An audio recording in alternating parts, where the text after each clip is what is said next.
హైదరాబాద్ నగరంలో మెట్రో రైలు ప్రారంభమయ్యాక ఇంతవరకు ఛార్జీలు పెంచలేదు.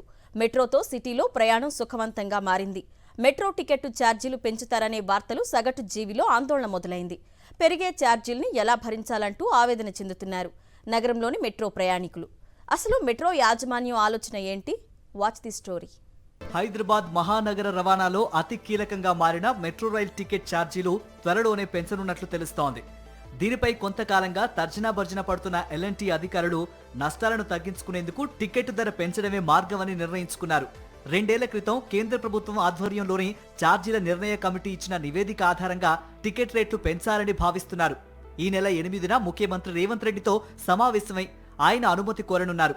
ఈ అంశం ఇప్పటికే సీఎం దృష్టిలో ఉండడంతో ఆయన సానుకూలంగా స్పందిస్తారని ఆశిస్తున్నారు.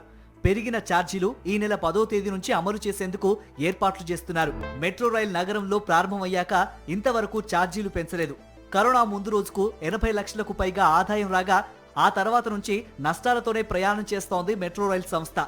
కాంగ్రెస్ ప్రభుత్వం వచ్చిన తర్వాత ఆర్టీసీ బస్సుల్లో మహిళలకు ఉచిత ప్రయాణం అందిస్తుండటంతో మెట్రోలో ప్రయాణికులు తగ్గి మరింత భారం పడిందని ఎల్ఎన్టీ అధికారులు చెబుతున్నారు.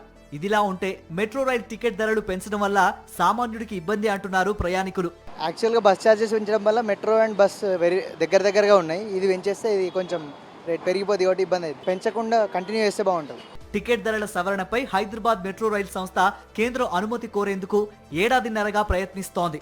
ధరల నిర్ణయ కమిటీ నివేదిక ఆధారంగా టికెట్ ఛార్జీలు పెంచుకునే అవకాశం ఎల్ఎన్టీకి ఉందని ఆ సంస్థ అధికారులు అంటున్నారు. ఈ ఏడాది బెంగళూరు మెట్రోలో 50% ఛార్జీలు పెంచారని, మన వద్ద 25 నుంచి 30% వరకు పెంచాలని నిర్ణయించినట్లు తెలుస్తోంది. తద్వారా నష్టాలను కొంతైనా తగ్గించుకునే అవకాశం ఉంటుందని భావిస్తోంది.